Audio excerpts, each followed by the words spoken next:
ඔය සාමාන්‍ය ප්‍රමාණයේ මඩුවේද? නෑ. මේ පෙට්ටියේ.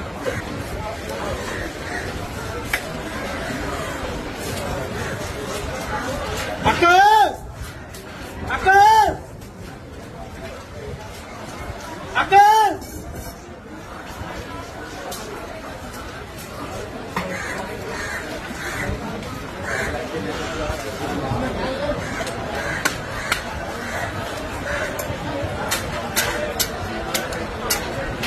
ඔය සාමාන්‍ය ප්‍රමාණයේ මඩුවේද? නෑ.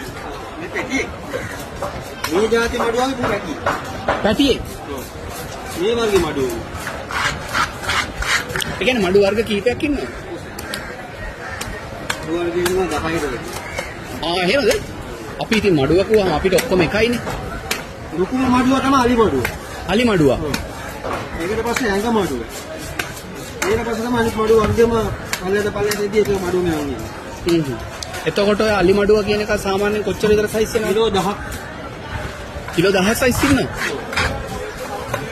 මාල්පුරේ කිලෝ 10ක් ඉතින්. අපි ඔක්කොම කෙටි ගානේ. ලුකුනන පොඩ පස්සට.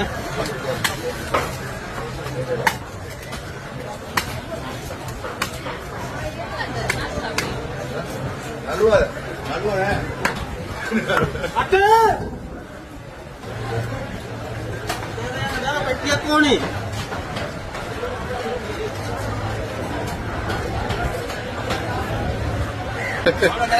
ඔව්. ඒ වර්ගය මොකද්ද? ඒත් මඩුව වර්ගය තමයි. මේගොල්ලෝ මේ සයිස් එක තමයි. මේගොල්ලෝ ලොකු වෙන්න. ඒකනේ ආයෙත් ලොකු වෙන්නේ. ඔය සයිස් එක තමයි නේ. මේ සයිස්